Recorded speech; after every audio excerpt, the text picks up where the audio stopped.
welcome to Mindful Witchery, like Sarah said. And I think this episode is going to be really interesting. Yeah. Because, a lot of things going on in our lives that we don't necessarily talk about a lot. And this is something that Sarah went through that is super, super important, especially for those of you who seek medical help for any type of mental health issue. And how important it is to find the right doctor, and how there are doctors out there with an implicit bias in terms of mental health. It's not just, I know we talk a lot about, there's a stigma attached to mental health issues because it's an invisible illness. You can't see it, things like that. But it's more than that. I mean, what you went through is so much more than just a stigma. Oh, yeah. This is a person who really has a bias about mental health issues. So I think so too. I'm excited to talk about this because I think it's so important. Yeah, I agree. Like, I wasn't gonna, but I'm like, I think it is. We're very open about our ADHD, and so I have ADHD. I was diagnosed when I was 16, and this is basically what's going on is what happened, and this specific scenario has been the past couple months, and making certain decisions to get help is really hard and extremely vulnerable because I don't take medication for it. It is all me doing the tips and tricks and meditation, and I've learned to manage it for a very long time. And it's difficult. I think you have to recognize too, and I know you recognize this, you have to be, it's so hard to ask for help because the stigma that is behind it. How it's so difficult to ask for help in terms of the mental health realm. Yeah. And you go to people who you trust, you go to people who you've heard good things about. Who you're told that you're supposed to trust. Yes. Because, right, you go to the doctor, they're supposed to help you. And, I can only talk from personal experience. Again, I'm not a doctor, but I have a lot of experience working with different types of doctors and the different types of, what's the good word for that? Like how doctors approach their patients, if they're more authoritarian, if they're more holistic. Their bedside How manner. they work. Yeah, exactly. Their bedside manner. And just like any type of therapist, there's different types of doctors in their methods of how they have a relationship with their parents, with their patients, right? And that has a lot to do with what I'm going to talk about in a second. It's kind of loaded because there's a lot, but when you ask for help, especially mental health, because of the stigma, there's so much vulnerability there because it's something sometimes I know for me that sometimes there's certain things I don't even want to admit to myself, right? And to have to be open that up to somebody who hopefully you have a good relationship with your doctor, I feel like you should, can just leave you feeling really fatigued and raw. So pretty much what happened is, after a long time, I decided, my symptoms with ADHD have gotten worse. When I was in school, I just started noticing I was struggling a little bit more than I should. And I have no issues with medication, but just for myself, it's something that I tend to look at every other possible option before I take medication. And so and you've been doing this a long time. Yeah, this is not new. This is not, and this is something that you have tried all alternatives, and sometimes studying brings that out more because you have to keep your mind on something for so long. Yeah. And that's where sometimes it rears its ugly head is the most is somewhere like that. And when I'm stressed and and having to do school from home full time too, and just COVID and being home all the time, it added up. So I was kind of like, what? I think this will be healthy for me. It's going to improve my life. I feel, I don't have to take it all the time when I need it. And this is mostly for school, so I can be the best version of myself. And that's when I think medication is so important. So absolutely. So for myself, I decided medication time. And this is something, I've had the same therapist for it would be going on 5 years now, 4 or 5 years. She knows me very well. And a big part of that is her helping me manage my ADHD and my OCD, which I've talked about before. And none of these focus issues and stuff should have been that different from things I've told my doctor, who I've also been seeing for the same amount of time. So the reason why I started So I'm not going to name any names. I'm not going to tell you what center it's from or whatever, but this particular center was all my insurance at the time could cover. This was like 4 or 5 years ago. And it was really all my only option. So I'm like, I called them. I'm like, I need somebody who, knows some things about holistic medicine, integrative medicine. And they're like, oh, we know the right person. Okay. So long story short, I've been with the same doctor for that long. She should know me by now, right? You would think. And, every time I would go to see her, I've realized over the years, I would just feel like crap after. Like, I would just feel, tired and just like, and it happened. And it got to the point where I'm like, I need to switch doctors, I think. And I just didn't. And one of the reasons why I didn't was because I felt stuck. That I needed to continue seeing her because of my insurance. And she was my best option, which she was, honestly. Like, there was other doctors that... And she knows you. You've been there. We've been going with her there for 4 years. Convenience. It's such a pain to have to switch providers. Convenience. There's absolutely all these things. And it shouldn't be that difficult to switch providers, but it is. There's very limited PCP doctors in our area with this insurance. And anyway, and with that insurance, too... In order to see my therapist, I had to also see a doctor in the same facility. It's like a center. So I'm like, I'm convenient, if I get sick, whatever. And we stick with doctors for way too long. I mean, I know I have in the past. I've stuck with doctors who just have been abusive and horrible to me for different reasons. And I just stuck with them because it was easier. Yeah. I just didn't want to have to go through the trouble. Easier, you don't have to go through the trouble because then you have to go to another doctor. I have to call the insurance company. I have to get a physical. I have to do all these things. I have to get to know a new doctor. And I've known this doctor for up to 10 years. Yeah. Yeah, it's... Yeah. And it has nothing to do with not wanting to better yourself.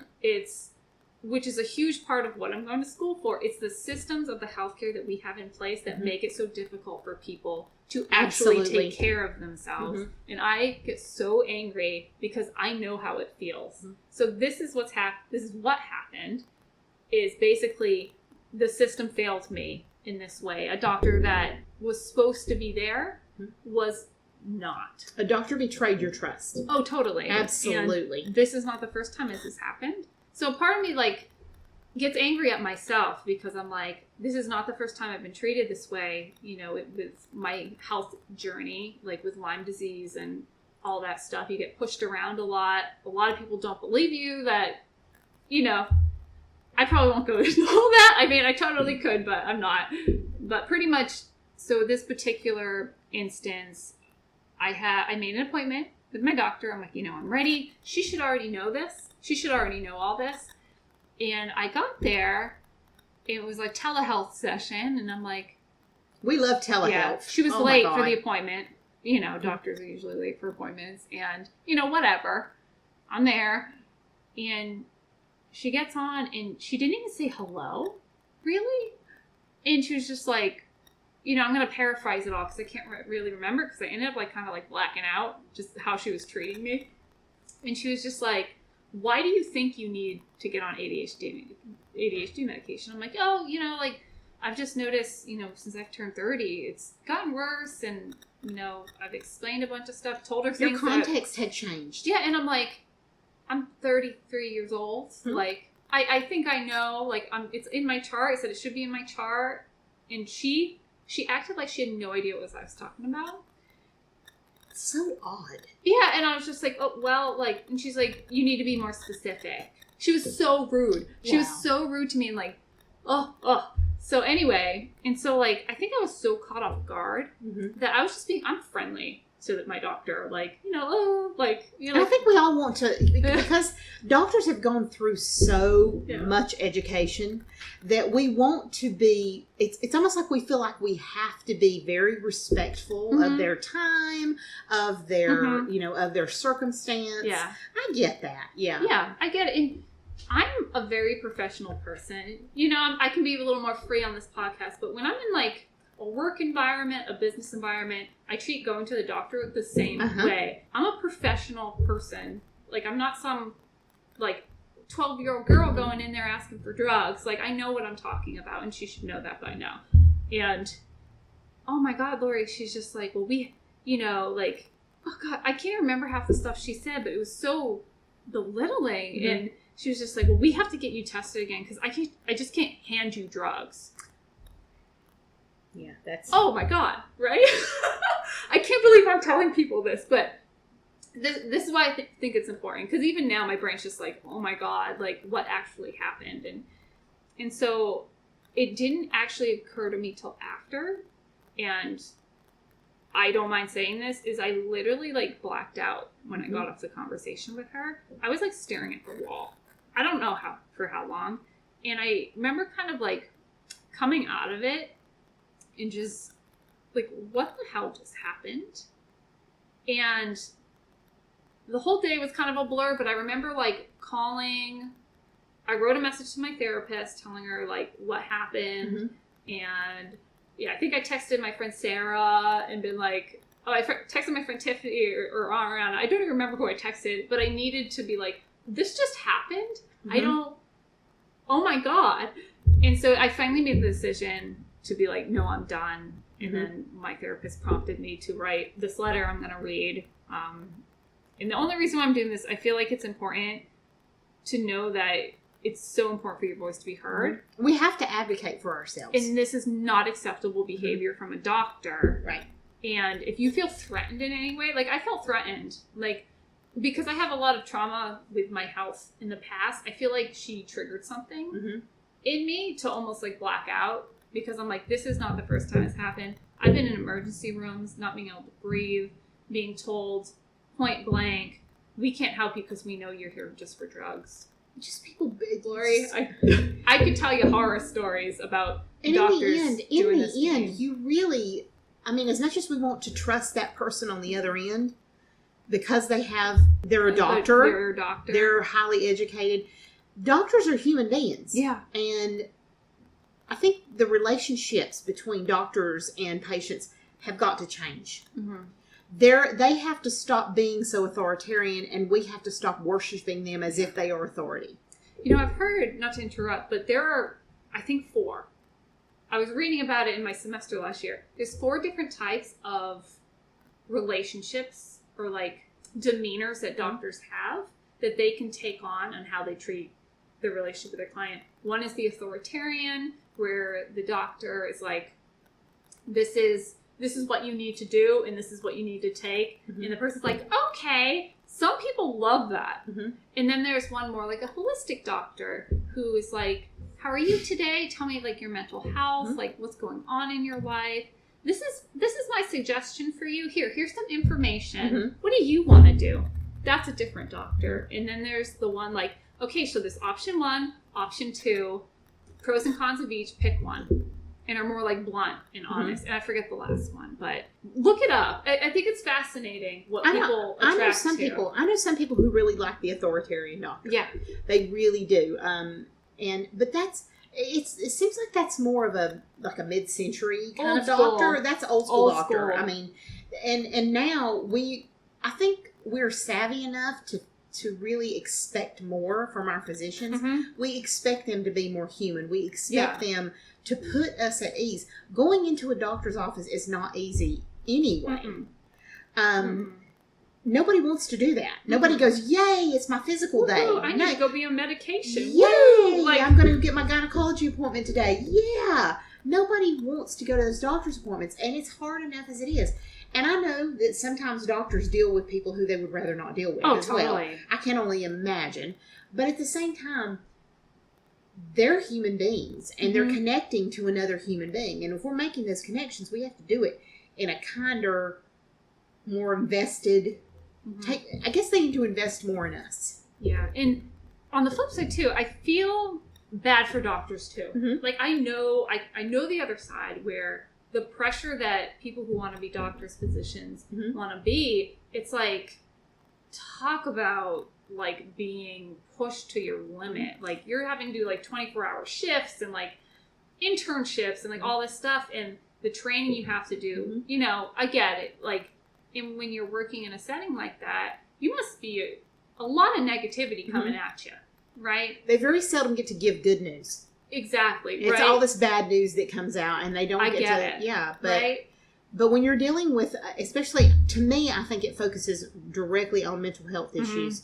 When you're dealing with somebody who's having an issue that they can't define, and maybe somebody who is not practiced and well versed in advocacy for themselves, that's really taking advantage. It really is. When you say to them, nope, you're going to do this. I'm not going to do this for you. You're going to do this. Yeah.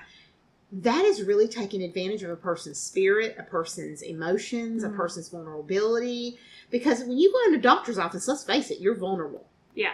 In every way possible, physically, emotionally, you're vulnerable to what that person has to say.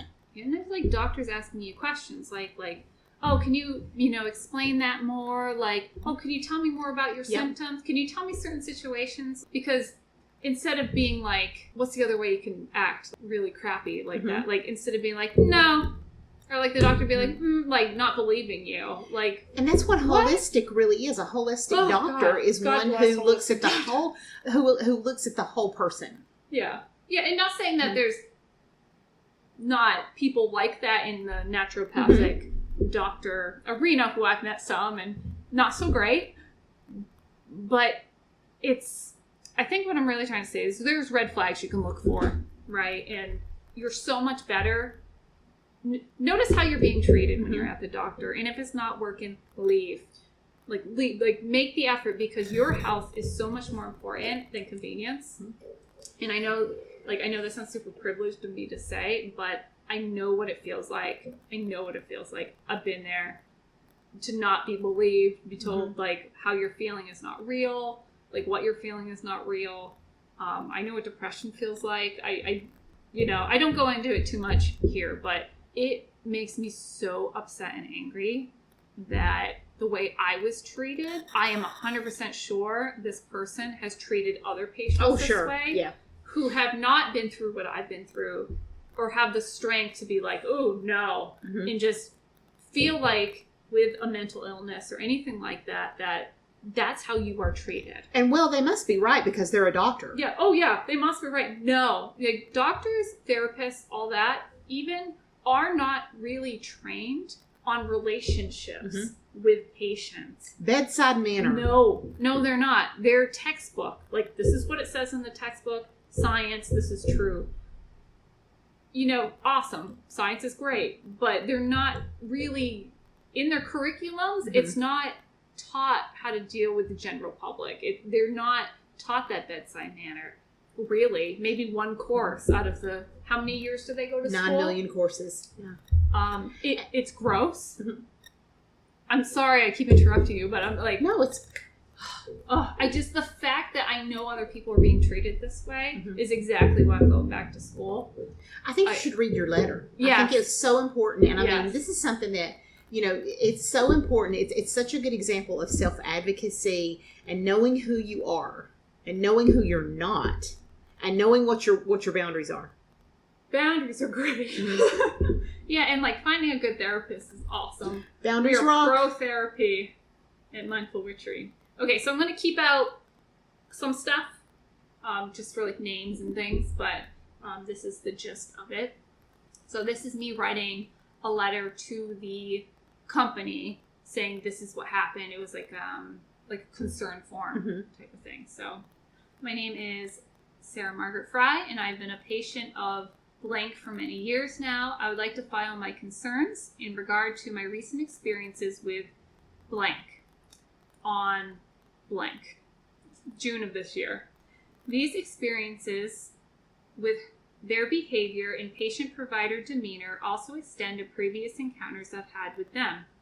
I was advised to write these concerns from my therapist, blank, who I've been working with for many years now and has knowledge of my current diagnosis as well as experiences with this doctor and their behavior towards me.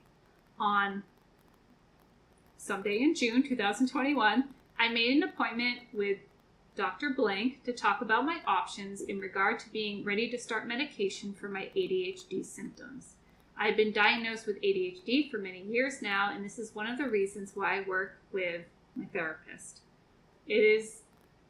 And with their help, I've decided to take this initiative to try medication and reach out to my old doctor for Medication options. My ADHD and focus issues are by no means a new diagnosis, and I've brought these concerns of inattentiveness and inability to focus up to Dr. Blank previously and would not have been new information to them. During our session this past Monday, Dr. Blank behavior was right away patronizing as I told them why I made the appointment and described the struggles I've been having. Their demeanor and speech were antagonizing and belittling, and I got the immediate impression that they did not believe me and was irritated by my even being there. Their behavior also mirrored as if I was there just to get drugs and not actual help, which is, oh my God, like that's basically how I felt the whole time. They were extremely short and rude after my response to their questions that were, I felt, antagonistic. I was caught off guard during this session, and it wasn't until after our appointment that I was able to fully actualize what had happened. It is extremely concerning that this response I encountered, asking for help, was met in this way. I'm concerned that others have been met with such behavior when they seek out treatment or help. Asking for help for issues like this can feel like a very vulnerable experience and a difficult one to make. Unfortunately, these experiences with them are not isolated to this incident. Other sessions have been very similar in varying degrees in which they appear irritated by my questions, me being there, and does very little beyond the basics to help me. I have many times been left feeling unheard and untreated after our appointments. Due to these concerns, I will no longer be a patient of Dr. Blank or with Blank, other than working with my therapist for therapy. I will be seeking services elsewhere. And then I basically go on to say I don't want any further contact with this person because of how antagonizing the experience was, and that, my therapist is awesome. And I basically said how awesome she was at the end. So that's basically the letter I wrote. Even reading it makes me feel super vulnerable. But I think it's important that to have this platform to be transparent. It's important for everybody to know that just because a doctor has been your doctor for 25 years, you don't have to stay with him. Just because they're a doctor doesn't mean you have to stay with them. Doesn't make them better than you. No, it doesn't. Really, and if in any way they put themselves on that level, like they're somehow better than you, like yes, they may have more knowledge in certain areas, but red flag. That would be important. What are some red flags, you think, for doctors that people can look out for? I think that one of the worst things and one of the hardest things that I've run into is a doctor who doesn't give eye contact. Ooh. I think that to me is so important. And I've been to doctors in the past who don't even give you eye contact. They're sitting there looking at the chart. They're looking at the you on the chart. And they're not looking at the you that's sitting right in front of him. Yeah. That drives me absolutely insane. And I have asked doctors before, could you please put down that chart and look at me, please? Good for you. While I'm talking. Yeah. Because they're seeing the you, and I think sometimes doctors make this mistake. They see the you that's on the chart. Yeah. They don't look back at your charts before you come in. They see the you that's you right now. They see that you weigh 145 pounds. The numbers. They see that you're this tall. They see that your eyesight is this. They see that your pulse is this. They see that, and they make those, they connect the dots through the numbers, but they don't connect the dots through the person. And so eye contact to me is a big indicator that they're not listening, first of all, like any other human being that you're talking to. But also that they're not mindful of who you are as a person. You're just a number. And what's going on in your life, or like if you just lost somebody. Yes. You know that. So pay close attention to that. If a doctor's not giving you eye contact, then that's a good indication that they're not really investing in you. Yeah. Huge. So. Like, one for me is them not asking how you're doing. Like if they don't, ask and like, mean it. Like how you're doing, like other than why you're there, right? Like what's going on in your life. Like you don't need to tell them like the whole story, but just be like, oh, I just lost my dog, or like, my mom just got her and I'm feeling all these pains in my chest. And if they can't make that connection between the mental and physical, then to me personally, that's a huge red flag. Huge red flag. Oh God, I know. There's so many. I mean, I think about, doctors that I've been to who have inflicted their own struggles on me. Yeah. I think about the fact that, I had a doctor who had lost, she had lost like 75 pounds. I mean, which is a huge accomplishment. Yeah. But just because you've lost 75 pounds doesn't mean that the person who's sitting in front of you needs to lose 75 pounds. And everything being about weight. Yeah. I can come in with a headache. Well, it's because of your weight. I could be, struggling mentally with something. It's because of your weight. Everything. I need stitches in my finger. It's because of your weight. You wouldn't have tripped over that thing or slipped on that thing if you hadn't been overweight. When they're inflicting their own issues onto you, that's a big, huge red flag. Yeah. And just knowing that you don't have to deal with that. I mean, I dealt with this for years from this one doctor, and I don't know why, other than the fact that I just didn't want to change doctors. Yeah. And finally, I realized one day, I need to change doctors. Yeah, you don't owe them anything. No, I don't owe them anything. Yeah. I even know people who are afraid, I've heard people say, well, if I say that to her, she might drop me as a patient, and I really like her as a doctor. No. If you feel that way, if you feel that negativity coming out, you need to find another doctor. Yeah.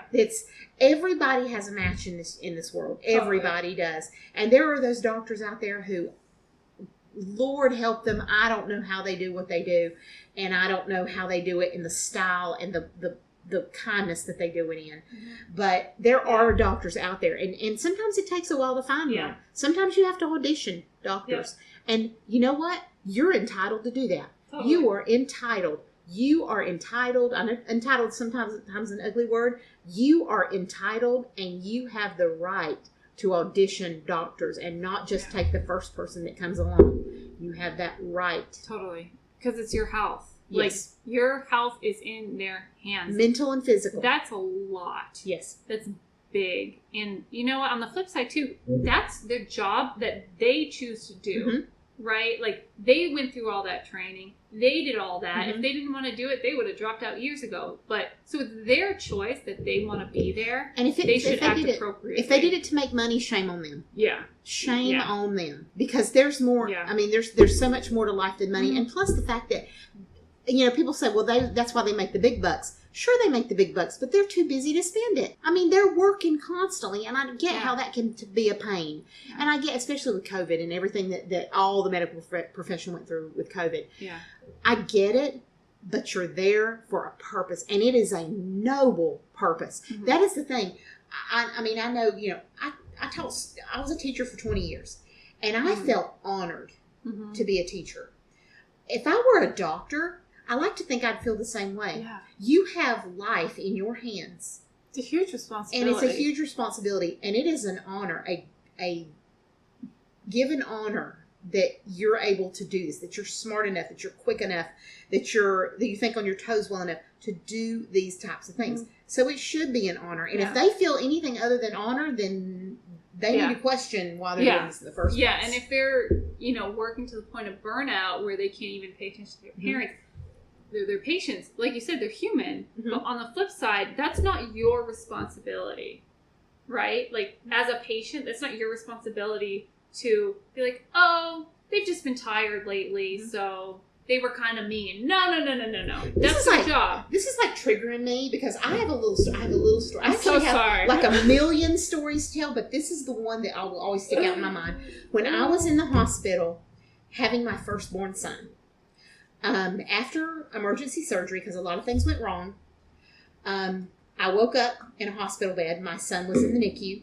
My husband was there with me. And a nurse comes in to check on me. She checks my heartbeat. She checks for different things. I've got on those really cool compression boots. Oh, yeah. I love those. But she comes in, she checks on me, and then 10 minutes after she leaves, a doctor comes in with it's base day, so he's got a group of doctors with him. A teaching situation, interns. Yeah. And so they're all in there, and he says to me, just very matter-of-factly, we think that you might have a pulmonary embolism, so we need to get you in right away to get a CAT scan done. Because we think you have a pulmonary embolism. No gentleness to it at all. Just, this is what we think you might have. Oh, my God. Well, at the time, I was still way strung out on drugs. Yeah. So strung out.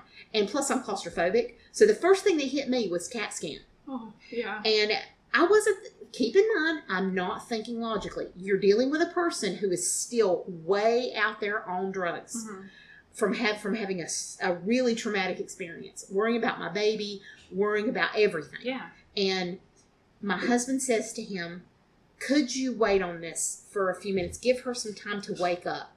Yeah. And he says to my husband and to me, he looks into my eyes and he says, if you don't have this done now, you're stupid. You are an idiot. A doctor said this to me. To the point, he was so loud that everyone around him was very uncomfortable. My nurse came in and she said, you get out of this room right now. This is my patient. You get out. Whoa. And made him leave. It was so bad that 2 of the interns came back.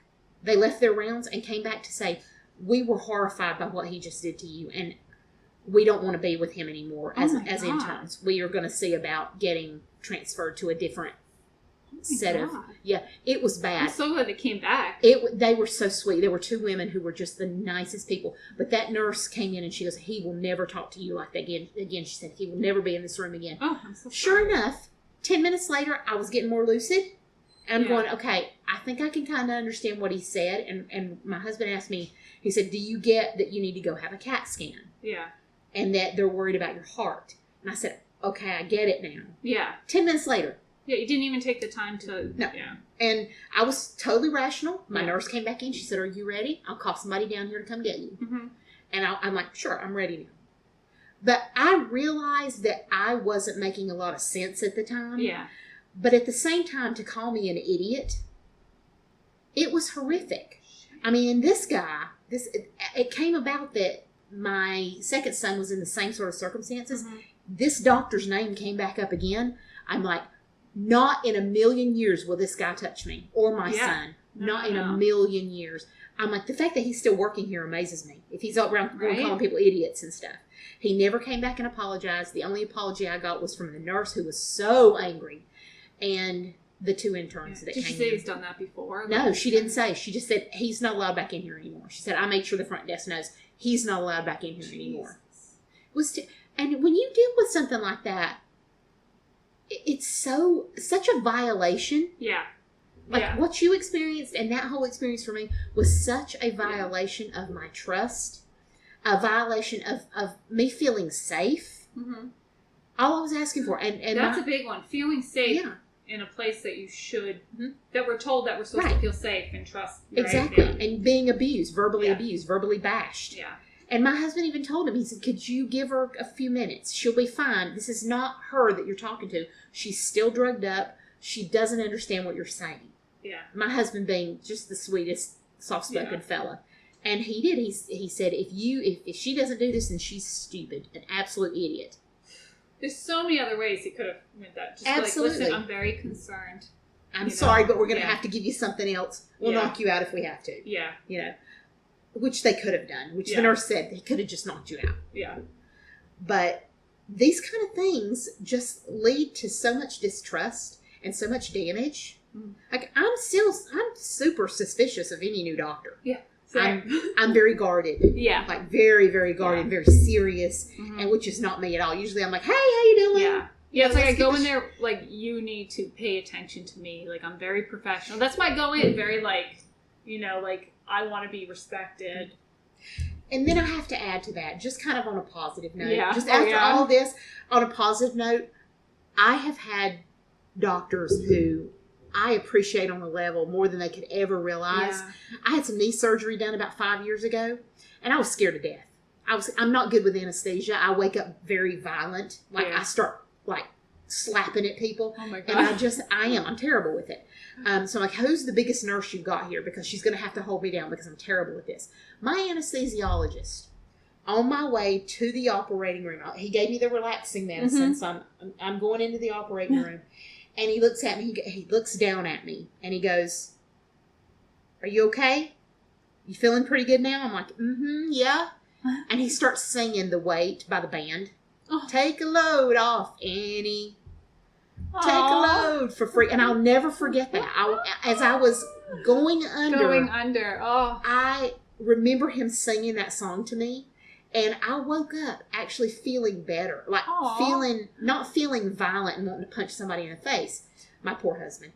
But I woke up feeling, I think that they can create this gentle mood. If they are gentle, if doctors are gentle, they can create this gentle mood in you.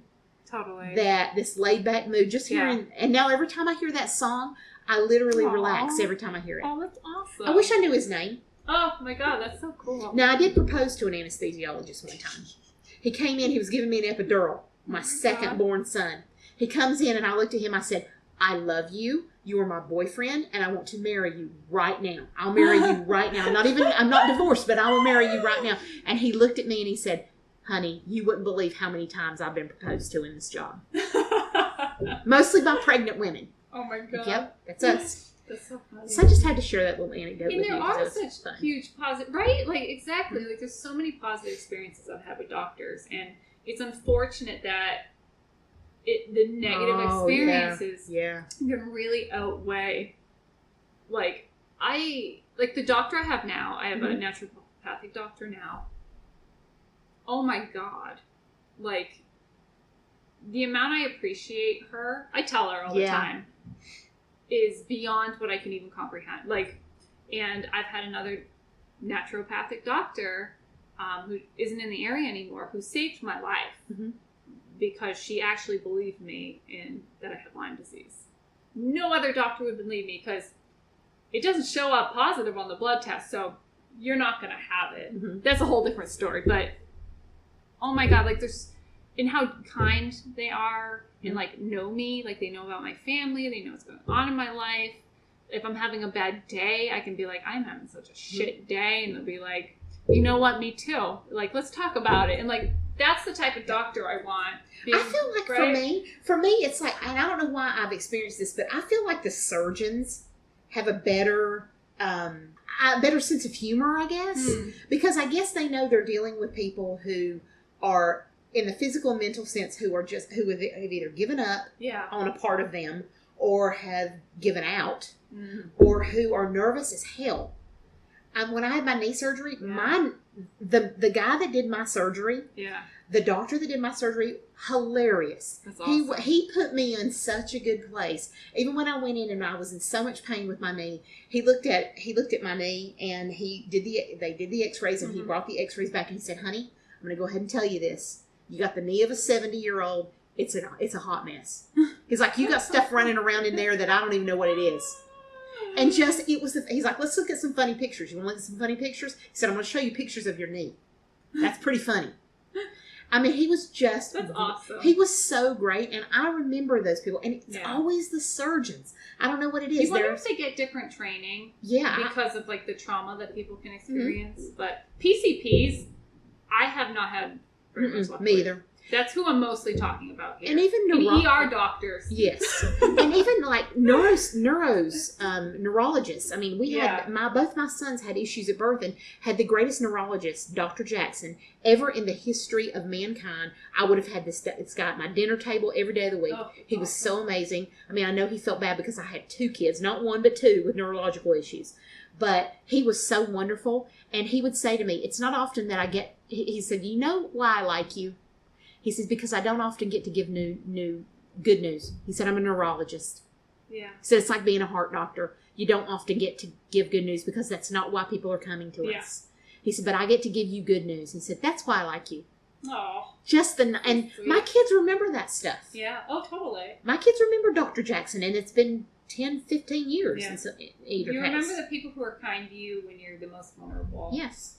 Yeah. So, folks, just remember this.